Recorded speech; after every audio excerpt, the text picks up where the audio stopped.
Voilà, nous nous retrouvons à l'émission Ça va jaser. Et pour ceux qui ne nous suivent pas encore, nous venons de voir un extrait de la célèbre pièce de Shakespeare, Juliette et Roméo.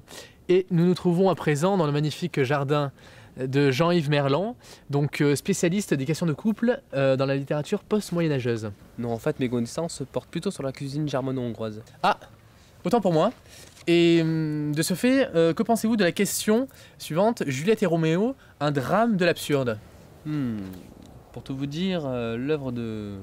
Sartre. Oui, voilà, Shakespeare. L'œuvre de Shakespeare répond à deux éléments de l'absurde. Le premier, les contretemps. Ces contretemps, comme je le disais, enlèvent tout sens à la vie, faisant éprouver au héros le sentiment d'absurdité et provoquent le suicide. Lui-même absurde, puisqu'il aurait pu être évité.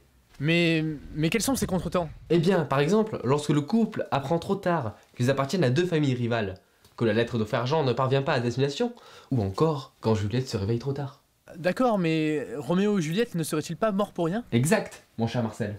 Le couple serait effectivement mort pour rien. Au vu des causes de leur mort, qui comprend une absence totale de communication au sein des familles, des tensions sociales, et une radicalité des héros eux-mêmes qui ne voient d'alternative à leur amour que leur propre mort.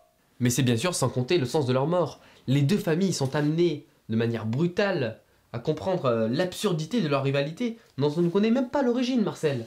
Même pas. Ah, Oui, c'est cette prise de conscience qui sauve de l'absurde le suicide de deux jeunes gens. Roméo et Juliette sont finalement sacrifiés sur l'autel de la paix sociale. attends, tant que ça? Cette pièce est un drame absurde, et en aucun cas un drame de l'absurde. L'imaginaire de l'amour et de la mort que le mythe déploie amène le lecteur à se poser de vraies questions sur le sens de la vie, les méfaits de l'orgueil et les aléas de l'existence. Enfin bref, la mort tragique des héros donne finalement un sens à notre vie. On voit la pub.